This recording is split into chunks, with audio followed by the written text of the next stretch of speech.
What's going on, my beautiful cine lovers, cinegoers, cine excited, cinephiles? But 2026, that has been quite a year for movies, isn't it? I mean, we're not still full on our feet. That ain't 2017 or even 2019 yet, but yeah, movies are recovering.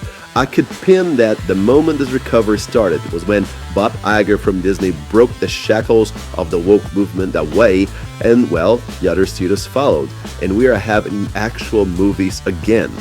Which makes me excited for Disclosure Day, the Spielberg I'm watching, and also of course, The Odyssey, which I'm watching regardless the woke menace about the cast or even the story. I'll only believe it when I see it, which is the premise of the amazing concept for Backrooms, by the way. If you lived under a rock in the past 15 years, you've never heard of the internet itself. But if you are on the internet in the past 15 years and you never heard of Backrooms, you were probably hiding somewhere even more exotic than under a rock, because this crazy idea out of a creepy pasta by the authorship of a certain 14-year-old teenager called Kane Parsons was everywhere back then and still is, expanded into video games to alternate versions and the very expansion of the liminal space concept of horror to many other videos and initiatives.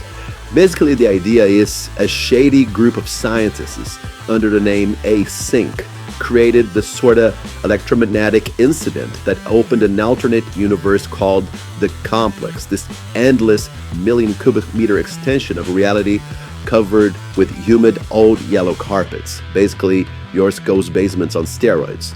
And from within the gutters of this sterile, silent, and apparently empty, mazed-up universe comes illogical, unnerving, and anguishing entities or subdimensional creatures that will hunt, kill, or push the explorers of such space in impossible moments, sometimes the outer space or somewhere else in the real world that might end up meters and meters above the ground and then into it.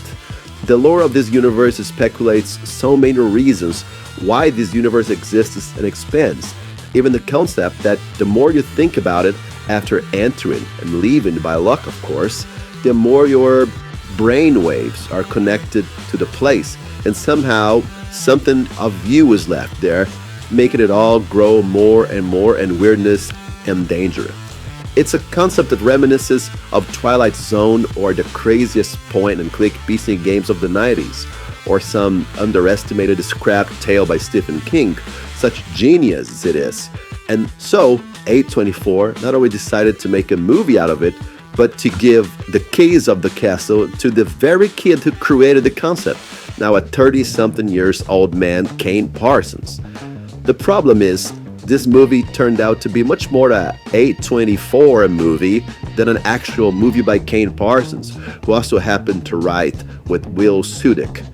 Parsons accepted to kinda detour his own creation from its basic core, a sheer and innovative horror that needs no real context because it's a creepypasta and you should just dive in it. There is a way to make it slightly more accessible for general audiences without losing its essence, but what happened here was worse. Lots of time was spent establishing a solid and mature psychological base for this universe, making it so brainy, so A24, but no real necessary exposition about the whys and the hows we're given, which is the lore, the most attractive feature of this universe itself. And as a consequence, the movie drags a little bit. Wait, drags too much. And no real connection is established with the characters and no real place. Ironic enough, when you think about what the story is about, it is finally met.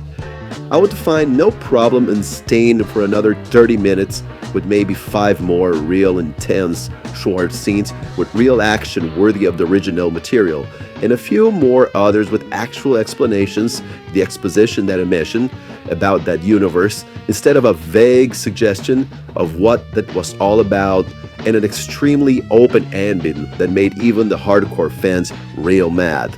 So it felt like Parsons just nodded to make his creation more in tune with the A24 standards than his own standards, which are amazing enough to me, and I'm sure would be pleasing for both the hardcore A24 select connoisseurs and the backroom fans and the normies, who happen to be the golden number that every studio seeks to get. Yeah, like an unfaithful tits own soul case. It happens a lot to many movies today, and that pisses me off by principle, but also because it affected the ultimate outcome of a movie that could have been better. To me, it has zero potential of watchability, but it was a solid movie nevertheless, a good 6.5. However, there is a golden number in this whole thing, which is the fact that this is the third movie that is really successful. It has got good grades on IMDb and good critics and good reviews, and the third solid debut of a YouTube director in a short period of time.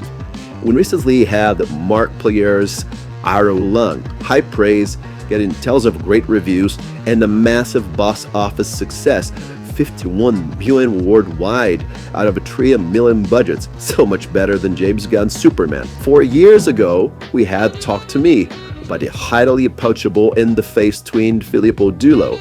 But hey, if you think that I hate them, think again, because these guys have plain rejected Jimmy Gunn's offers for a DCU movie, kind of like Ben Affleck when he realized beforehand what a sinking rotten boat that universe is.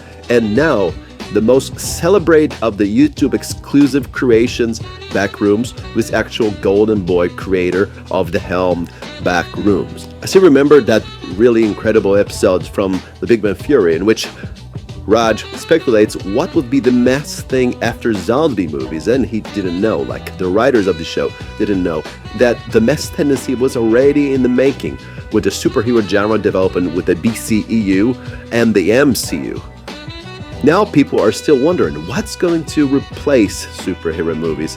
I don't think anything will replace them really, because it's the only genre that really embraces all of the possible genres in Hollywood. What I think is going to happen is that these guys, the YouTubers, will finally bring the evolution and the honesty back into not only superhero genre, but everything else. They're going to finally evolve and improve what was left to dust by the dumbest and laziest people that are now in control of these IPs. What does it all mean?